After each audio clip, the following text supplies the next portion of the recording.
I'm going to talk about Xamarin tonight. Since January 10th, I've been kind of making a very concerted effort to learn Xamarin. I kind of am planning, starting in April, to work on the Xamarin application for real. For my husband and I do healthcare consulting, and we do all kinds of things, but I have a real live app I need to build. So I've spent several weeks training, and I'm going to kind of show you tonight some things that worked for me, some things that were kind of troublesome, talk about some really cool freebies if you're interested in Xamarin, and hopefully you'll get something out of it. At the end, we're going to have sign-up sheets for a couple of activities that I think you'll like a lot, and we'll talk about that a little bit later. So let's get started.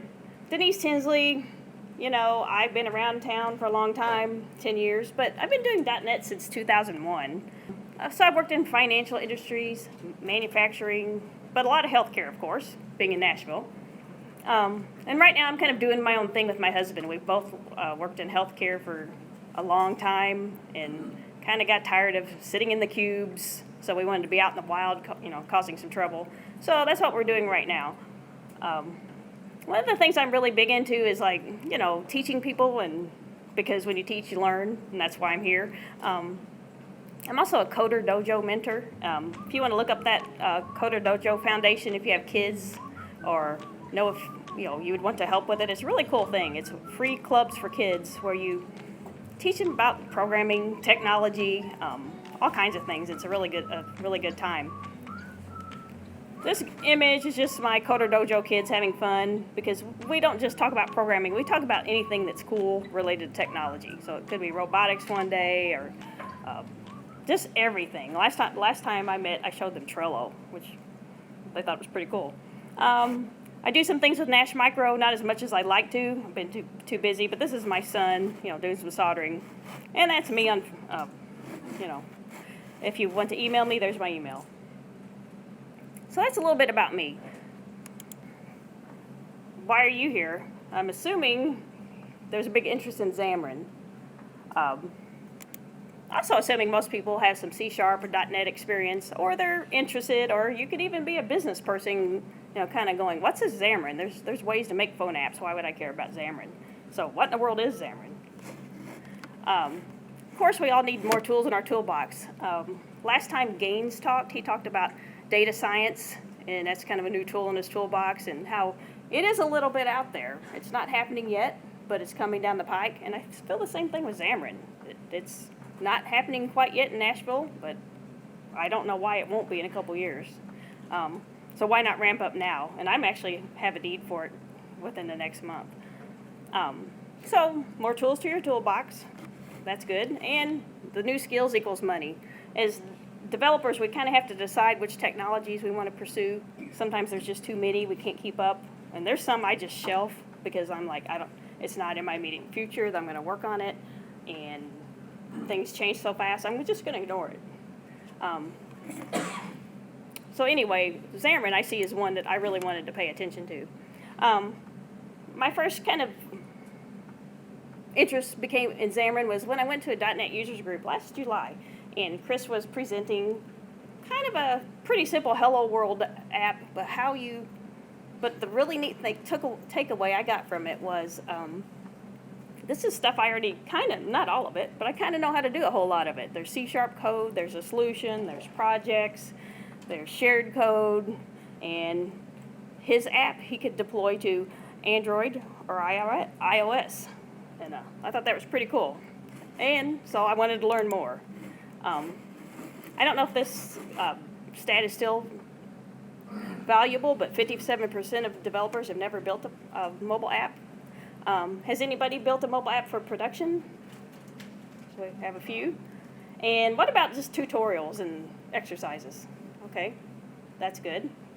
I'm in the case of I've done lots and lots and lots and lots of tutorials. So I have a long ways to go.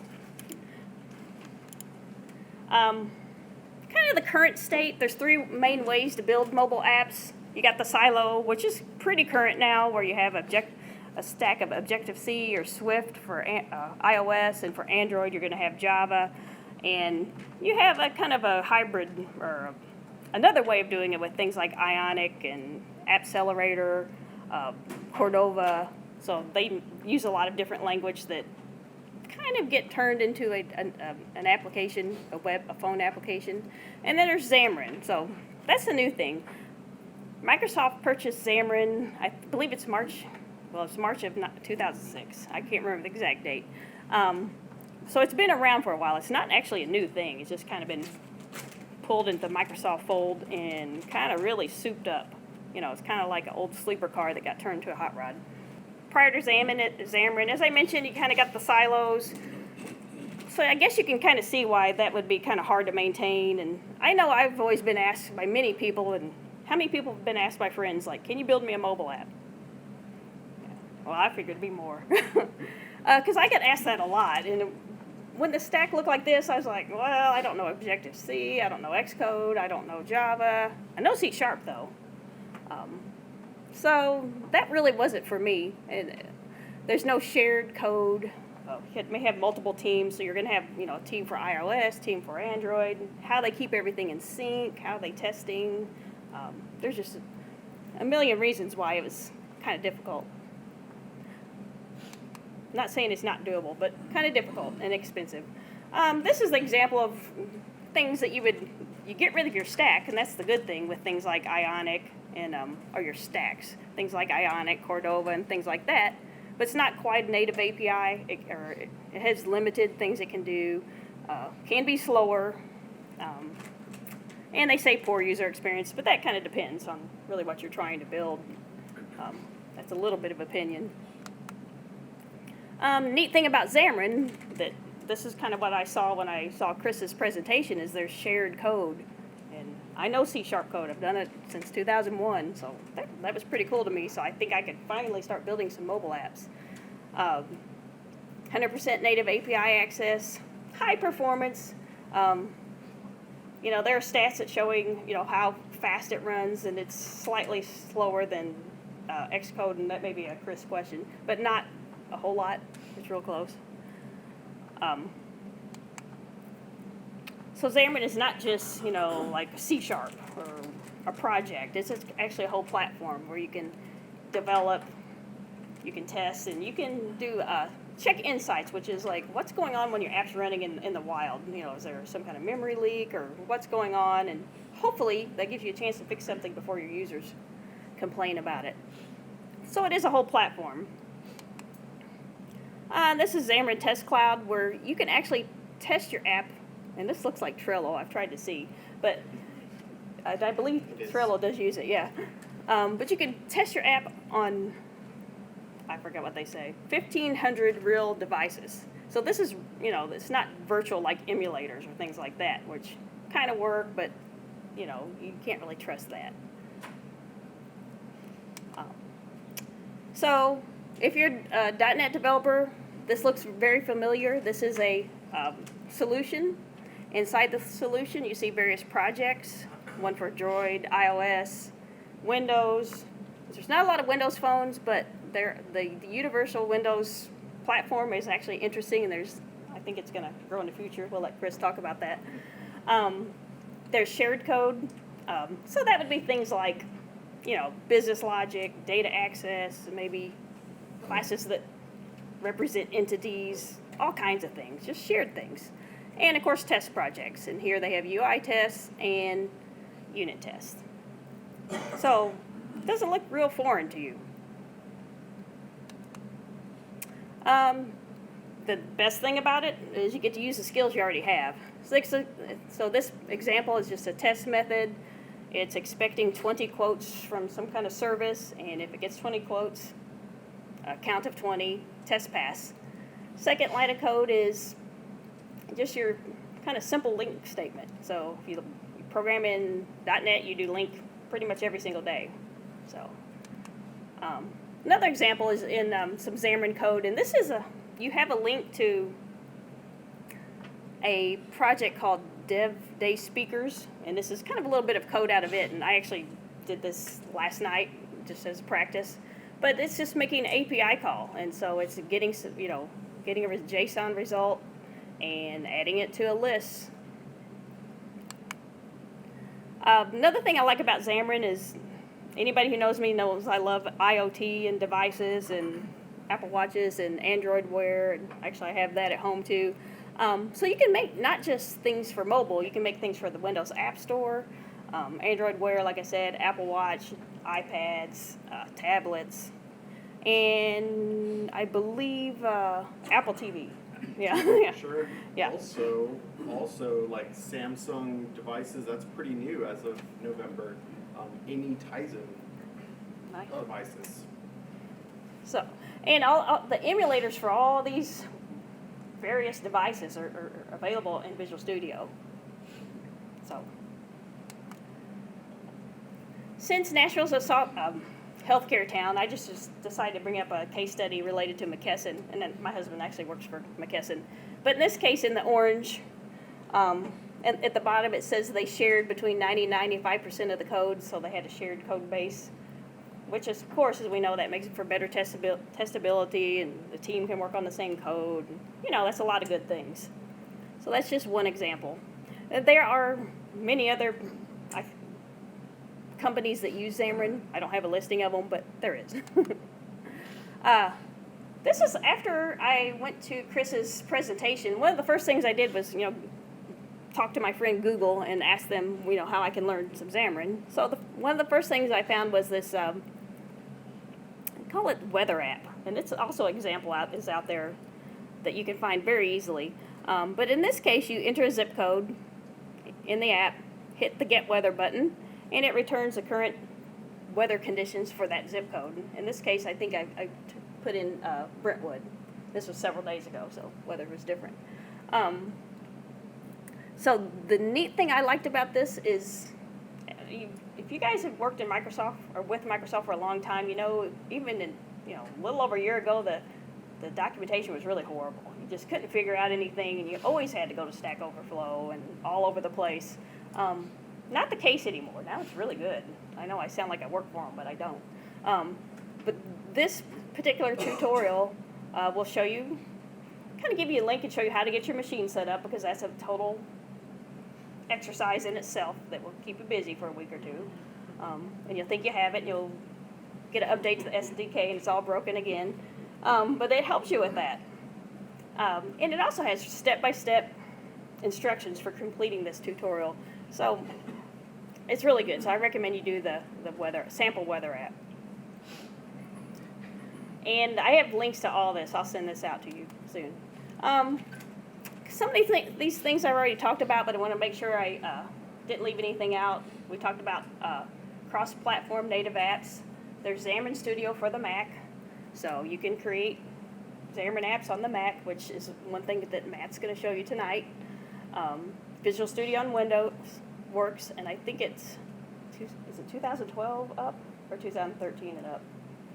I think it's 13. Yeah. So in 2013, it is just you have to go to, it's an option. If you don't have it, you have to go kind of like if you're going to repair your installation, and you choose it as an option. But in 2017, it's going to be built in.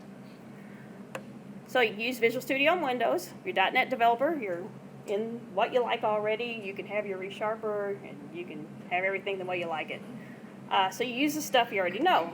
Open source, so you can go out there and look at the source. You can do a pull request and see if Microsoft will integrate it, and they actually did a lot of that. That's they put it out there kind of half-baked and let the developers finish it up for them.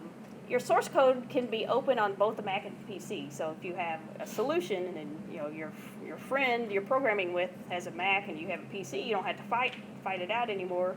You can actually pull that code down from GitHub or your repository, whatever, and both sides can run it. So, and I've experienced that quite a bit in my training that I'm taking right now. All the instructors use Macs, so it's worked out. And of course, it's free within limits, right? Yeah, I think it's completely free nowadays. There are just few edge tools that you have to have like an MSD enterprise. Yeah, okay. License for. Okay. So for the most part, it's free. So there's everything I'm going to talk about tonight is pretty much free. So, or has a very free component. Few things I had trouble with. Learning curve in a way. If you program for a long time, you kind of assume some things, and I've tried to really kind of just not assume things. It's a little bit different, and I've done some WPF in the past, and it's somewhat like that, somewhat different. It's kind of like web development, quite a bit different. So I don't assume anything. I just I'm learning right now, and I just want to learn what the tools are, and then I'll figure out what I like and don't like. There are many emulators. I find them really cranky and slow. When I mean cranky, you'll build your app, and it'll it just won't show up, and then you have to kind of stop and rebuild, and then it finally shows up. And they have emulators on the Mac and the PC, and to me, both are kind of slow, but maybe I'm doing something wrong. There's a 256 path link for Windows. It's a complete pain that will bother you a lot. So if you have long path names and you got a lot of assemblies with long names, then you'll get errors, and sometimes the error will be, your path is too long, and other times just stuff won't work. And it's always something like, if you're having trouble, don't spend too much time on it. Put it as close as you can on the root to C, and a lot of times that'll fix it. Your Mac, which I'll talk a little bit later, you have to use a Mac, and for anything iOS, they have to compile on the Mac. So if you're working on the Windows, you have to remote or have access to one, which I'll talk about later. But those Xamarin SDKs have to be in sync. So I remote into one, and that can be a problem because I use Mac and Cloud, and their SDKs out of sync with mine, and none of my stuff will run. And they're really good about, I just send them an email and they fix it, but they can be bad if you have a demo or something like that. So I said, don't upgrade SDKs prior to an important event. I just wouldn't do that. So tomorrow I'll be tearing everything up, but not tonight. I've had some issues at times connecting to the Mac build agent, and it's just kind of cranky too, and you just got to stop it and start it. Sometimes close your remote connection to your Mac, open it back up. Sometimes it'll only half work, and in that case, that means you got to, if you see yellow, well, I'll show you later. If you see something that's yellow, it's bad, and you're going to have to do a lot of research. So that's the few bad things. As if you're a programmer, you know the word depends, right? What's the best way of doing it? It depends. And I've read all this stuff and listened to a lot of stuff, and this is kind of just the three main things I got out of how you develop cross-platform apps. You can use the traditional Xamarin development approach, where you have a shared code base, but you have different UI definitions. And that gives you a ton of control, and a lot of people like it. There's Xamarin Forms, where you have also a shared UI definition. So that's shared as well across your apps. And then you have Xamarin Form renderers, where it's kind of a funky little hybrid, where you have forms, but you can render native controls in there depending on the environment. That may be a Chris question. I find that's been pretty difficult for me. There's a class I'm taking that I've had to take a couple times on that. So Xamarin Forms, I just mentioned, you have a shared UI code. In addition, as you can see, there's the slivers of code at the top that's still different. There's going to be a little bit of that. I don't see that going away anytime soon. But a lot more shared code, a lot easier to test, a lot easier to keep things in sync. And this is general rules about forms versus traditional. Xamarin Forms work really great if you want to do something fast and it's data, maybe it's like a CRUD or kind of data entry. Or if you don't care, it looks different between the iOS and Android. And they'll behave the same, it's just you'll have different font sizes and different backgrounds. And I'll show you a screen in a minute. If you use the traditional approach, you can really max out the capabilities of each platform. Or you can be a little more pixel perfect. So if you want a lot more control, then use traditional. If you kind of want to go with whatever you get out of the box, you can use the Forms. So this is just Forms out of the box. This is the weather app, and this is how it looks in the different environments. I showed you the one for, I forget which one I showed you. Anyway, you can see the iOS, Android, and Windows. Same behavior, looks slightly different. That may or may not be what you want. So I'm going to have Chris talk, if you want to. Yeah. I think it's kind of like ask some questions about all the stuff I talked about. Sure, yeah. I'm going to come up here, and if anybody has any questions, or if you want to prod me with some of the questions about some of the things you talked about, I'm happy to speak to them for a little bit. Is there anybody who wanted to start with a question about anything she mentioned? I can't see. Way in the back? Is there anything Xamarin Forms can't do that the others can? So the question was, is there anything that Xamarin Forms can't do that the others can? Over probably the last, 6 months or so, Xamarin Forms has really matured in a couple different ways. So Denise talked a little bit about the Xamarin Forms renderers, and she did a really good job explaining kind of what is at work there. So Xamarin Forms is this UI abstraction layer, basically. So where if you were coding like indigenous iOS, Android, or Windows, you would have to use those specific class names for controls, like a text box, for instance. And Xamarin Forms just lets you call it a text view, So maybe on iOS, there's a particular way that you want to structure how it's laid out, or the coloring, or the behavior of entering information. Well, you can actually use a renderer to go get access to that native text control and do the manipulation, and it'll work perfectly for iOS. And if you don't need to mess with the Android and Windows equivalent, you leave it alone. So that used to be what you really had to do to get a kind of a more pixel perfect type of look and feel out of Xamarin Forms. But over, I guess, really, the last 6 months or so, Xamarin has been kind of building these tools and new ways to kind of inject these platform-specific behaviors and UIs into your code. So they have something called platform specifics. It lets you actually embed what looks like native or platform-specific code like right into your XAML layout. So you have this beautiful XAML. You love XAML, and you're building everything in Xamarin Forms, and you're like, oh man, in this one particular case for iOS, I just have to have this extra thing. So you just say, when on the iOS platform, shim this little thing in there, and then voila, it renders. So to answer your question, I know I kind of went like way around to answer it, but nowadays, there are very few things that you can't do with Xamarin Forms. Yeah.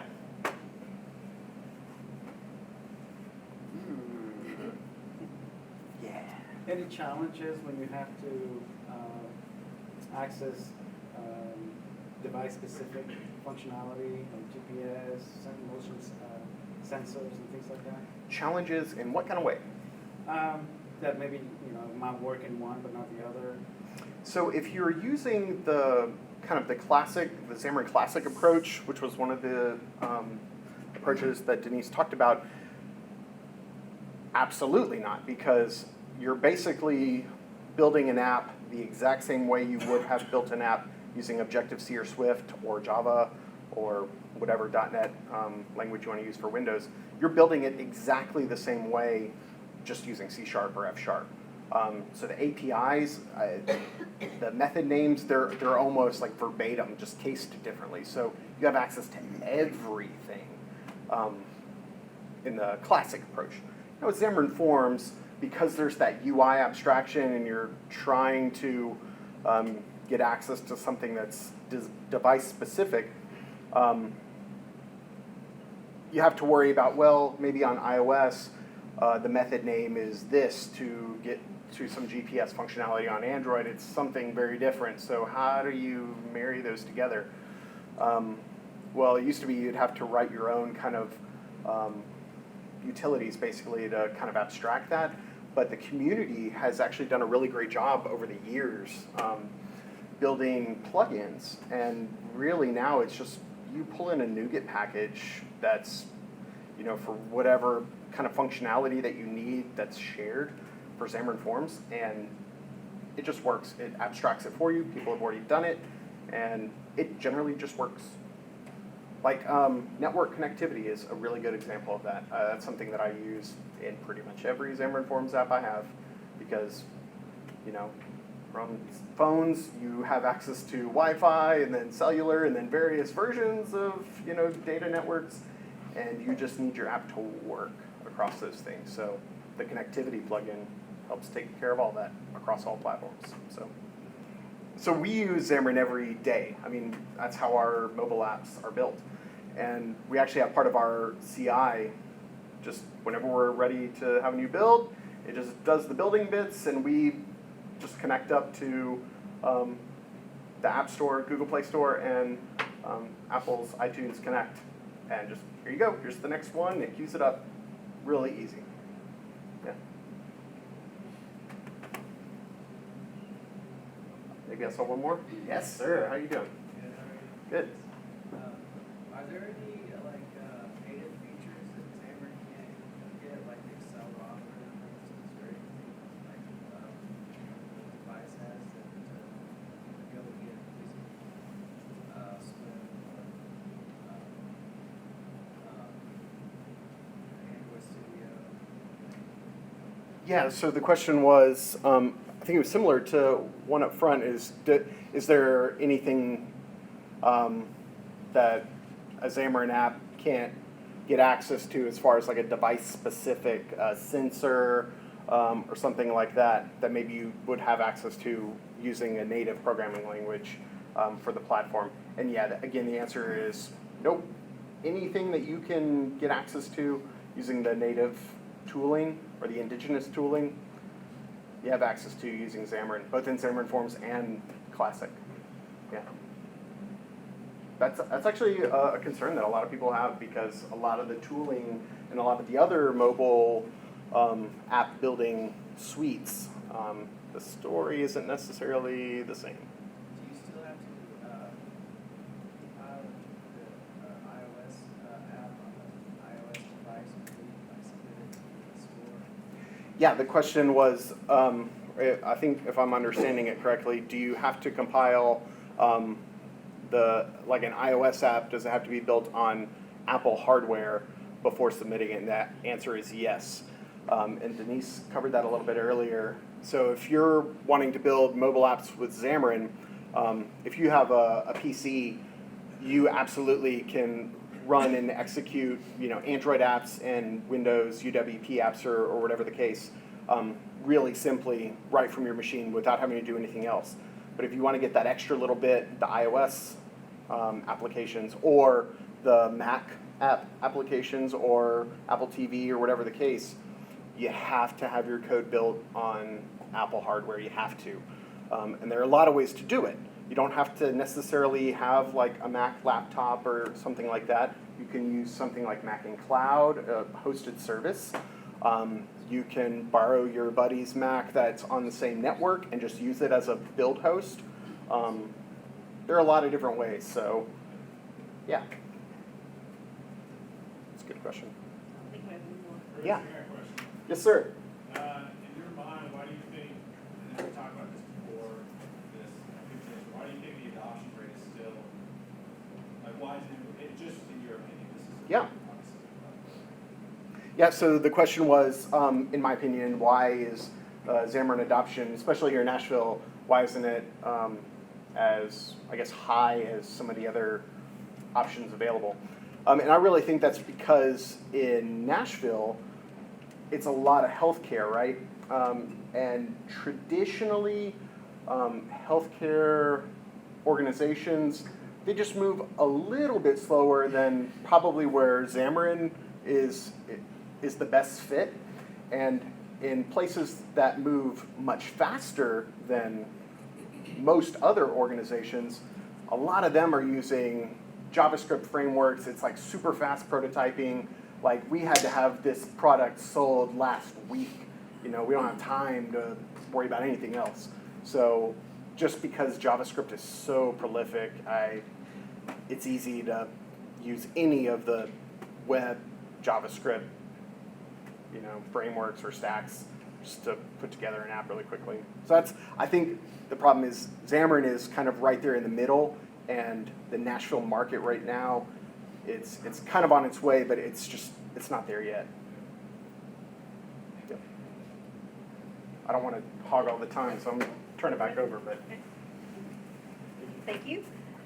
thank you. Apologize, I didn't introduce Chris very well, but No, it's okay. he is the architect of mobile development at LeanKit and Microsoft MVP, and you're also certified in Xamarin, right? Xamarin MVP Yes, so- certified. Which is going to lead to some of the next thing we're talking about. Chris already touched upon this, but you have to build on a Mac, and there's the different ways. Your local machine could be a Mac. That's the easy way. You could have a Mac on a network, or I use Mac in cloud. I also use a Mac on my network sometimes, because there's just times I need to really snoop around and kind of find out what's going wrong with it. But it's pretty slow. One thing with the Mac on the network is each developer has to have their Mac they build on. You can't have like a building Mac. It's a weird thing. You can't like have one and everyone hit it. So, kind of an odd thing. An example of what you see up there is this is an app I built in Visual Studio, but it's running on the Mac. You can see Mac in Cloud in the emulator inside there. So, that's something I pretty much see every day. Mac in Cloud, I use it. I get 3 hours of use a day for $20 a month, and that works out pretty good for me. And if I run out of my time, I just use my networked Mac at home that's very slow. Mac Build Agent. If you're into Visual Studio, you're probably like, how in the world does this hook into a Mac? Well, there's a thing called the Mac Build Agent, and where you see the number 1, that's where you can select the Mac you want to use. In this case, my Mac in Cloud Mac. And number 2 is, when you click that, there's a lot of stuff that happens, and it can take 2 or 3 minutes, and you'll feel like sometimes it's not even working.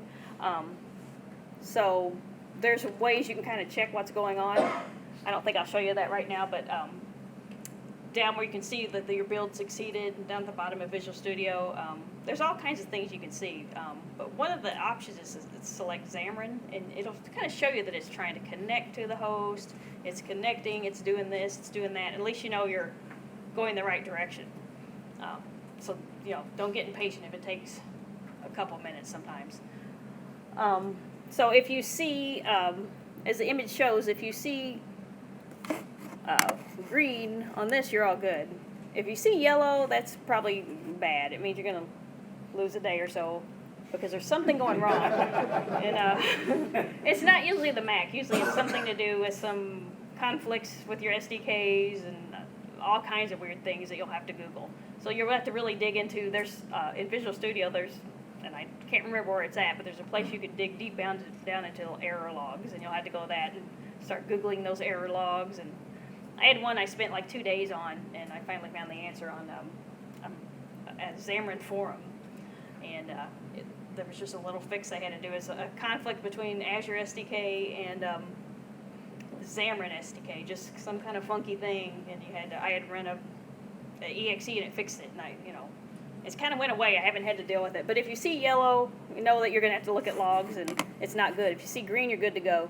And then once you see green, then you can build your app, run it, and see it run on your Mac. Development IDs, we kind of touched on that. You can use what works for you, what you like. So you can use Xamarin Studio on the Mac, which is this. Visual Studio on Windows, which is this. And solutions work in both, which I already kind of said. Oh, so now we get to the next thing that I think is really cool. And the next thing, it's one of the free things that you're going to find out about. But after I went to Chris's talk, I did my tutorial, and then I'm like, Xamarin's totally cool, but how do I learn it?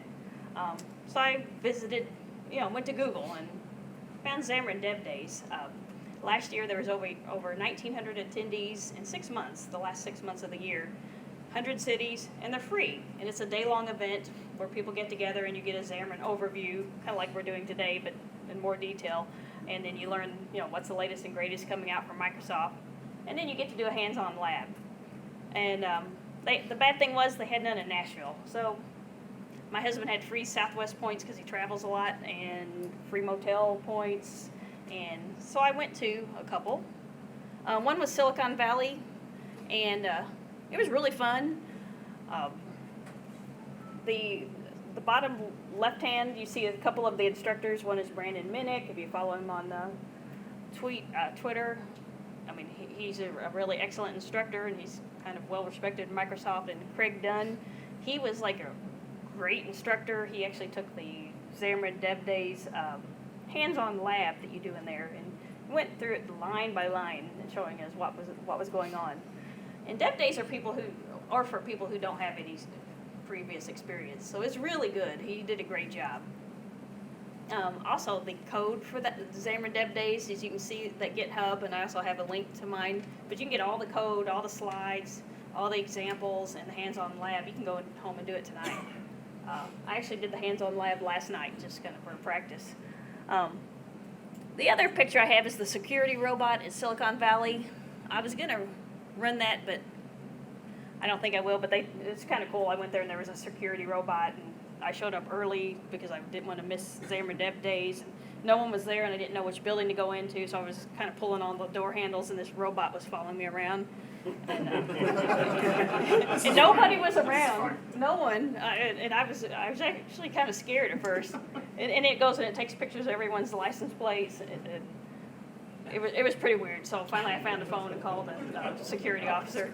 But it scared the crap out of me. It's 5 foot tall and 350 pounds. So I may run that later. But so awesome event. Free. You get various kinds of swag, cups, shirts, and whoops. Of course, we all like swag as developers. That's pretty cool. Got a book, which this book is online. You can get it free in the PDF. They gave that away at this particular Dev Days event. And the second one I went to was in Phoenix. And I kind of went there because I wanted to go to Phoenix because Phoenix is cool. But I also had a great time and learned a lot too. Most of the time these events are sponsored by the local dev groups. Awesome speakers. As you can see, that's the speakers we had. Judy McNeil is a really, really good instructor at Xamarin University. I like her a lot and I've taken a bunch of her classes. Les Brown runs the local Xamarin group. And Jerry Nixon, he was there showing us all the latest and greatest at Microsoft. And so that was really worth it. So why am I telling you this? Because I would really like to have Xamarin Dev Days in Nashville. So we'd like to gauge interest, who would attend, where, there's logistics. And basically you can go to Microsoft and you can just fill out a short little form saying you want a Xamarin Dev Days, but you need to have a location, you need to have a group sponsoring it, you need to have someone who's going to be responsible for making sure everything works as it should. So I'm going to have a sign-up sheet somewhere, probably back there by all those paper towels. If you're interested, you can sign up before you leave, and I'll put you on an email list and kind of let you know. But I don't know why you wouldn't want to go to it if you're into Xamarin. I just can't figure out why. It's really fun. So I was kind of fumbling around trying to learn Xamarin, which I still am, but I'm farther along with my fumbling. But I found Xamarin University, and Chris has attended Xamarin University as well. Anyone else ever taken a Xamarin University class? Okay, good. I like them a lot. They have self-guided classes if you just want to go and learn something. They have live courses where you go to use a GoToMeeting session. People get on there. There's people from all over the world on there. So it's pretty cool, and you can ask questions. If you have any trouble, they'll screen share, help you get through it. It's a combination of lecture and lessons, and the lessons are really good, and so you can easily do the lessons prior to the class, so you're kind of warmed up and ready, or sometimes you get lost in the class, and you can go back later and redo them. So it's really, you can kind of really fit it towards the way you need to learn. Just another example. This is a class that I would recommend that, because I'm going to talk about free in a minute again. XAM 101. They give you an overview of Xamarin again. But you have an instructor there, so you can ask them questions. And one thing that they'll do is they'll troubleshoot any issues you're having with your machine setup, which you probably will, if you haven't set it up already. Maybe not. Maybe that's something in the future, 2017. But Yeah, 2015, it was pretty much a pain. Yeah, Visual Studio 2017, a lot of the problems that people have seen trying to get Xamarin installed on their PC, a lot of that's kind of gone away. They've made installation just dead simple. So hopefully if you're installing Visual Studio 2017, it just checkbox at the end. Which I'll be doing tomorrow, hopefully. But you can download the materials, there's videos, and there's really good teachers. There's Kim Phillips. He's kind of pretty cool and pretty big in Microsoft, and he does like all these really neat conferences, which I have a link to one that he did at, I think it's Microsoft Connect 2017 in Australia. Oh no, it's Ignite. Anyway, it's really good. But I would recommend the XAM 101 if you're just starting out. It's just really good. Live courses, I kind of touched upon this a little bit. This is a very important class if you want to do the rendering that we talked about and that Chris talked about, the forms rendering. All the classes I've taken have been really awesome, and this one was awesome, but it's 3 hours, and they showed us 10 different ways to do things. And it was a good class, but I normally give everything a 10, but this one I gave them a 10, but I said, just please break it up. You always do an assessment at the end of the class, and you get to grade them. So this one, I mean, it's an excellent class, just way too much at one time. In this particular class, those of you who've been around in the .NET world have probably heard of Jesse Liberty, who writes books. And he was in that class, and Brandon Minnick was in the class. So it was pretty cool. So I didn't feel so bad that I'm on my 3rd time at taking it. So several tracks on Xamarin University. So F#, we have F# fan, Azure, testing, C#. So if you're maybe a junior developer, you need to know about C#, you can take that. Sometimes I take those classes just to see if things are because they teach it from a Xamarin point of view. So I want to see if they're doing things the same as I'm used to doing them. Testing was really good. I took that and I found out, oh, it's great. Testing's kind of just what I'm used to doing already. So you can kind of adjust it to fit you. And you can kind of get tracked on what you're doing. This is going to be close to my last talk about Xamarin University, because if we have Xamarin Dev Days, you can ask every question in the world about it, and if you take XAM 101, they talk about it a lot. I really love it, and I've done a lot of online training, and some I'm just drop and finally decide to quit paying for it, but this has been awesome. I read yesterday, it was a 30-day free trial, now it's 60. So you have access to some, 2 live courses, and I believe a self-guided course at the same time, which I would use those live courses for XAM 101 if I were you, because they can help you with your machine setup, and they do a great job. So if you wanted to enroll in Xamarin University, it's $1,000, so I would definitely try before you buy. Use that 60 days, and then you're going to get 14 months versus just 12. When you do enroll, you can take as many classes as you want to over and over. So you can take things, 3 times. You can schedule them how you want to. You can do anything you want to do. So it's pretty good. You also can talk to instructors, and you have 8 hours. I forgot 8 sessions of one-on-ones with instructors. So it's really good. And of course, you get things like this as you progress. So 2 months free. I would do it. I think you'll like it. A little bit more. I'm just going to go over this quickly, but if you decide to go the certification track, you get to put the cool logo on your website, and they track you as you go. Once you've completed 85% of your courses, you do a one-on-one, and they ask you, what's your game plan for taking the test. And most people will say that they have to go through the classes at least twice, and then they have to kind of study. So you do have to have a game plan. Xamarin Dev Days, if you're interested in that, there's a sign-up sheet in the back. Of course, you can go Google it, find out more about it, where they're having them. I think they just started back having them for 2017, so they have like 3 in America right now. Columbus is one, and somewhere in North Carolina. But I would like to have one here, so of course we all would, because it's cool. Xamarin University, you can consider that 60 days trial. And a learning group, which I have a sign up for that. I find it, I learn better sometimes with people and get together and just have a project and have your own individual projects, but just kind of have a hacking day, maybe once a week or so, or once a month or whatever. So if you're interested in a learning group, there's a sign up for that. I do a lot of stuff at the Brentwood Library because they have really good location and really good facilities. So if you'd like to kind of learn Xamarin with other people, level doesn't matter. Go ahead and sign up for that.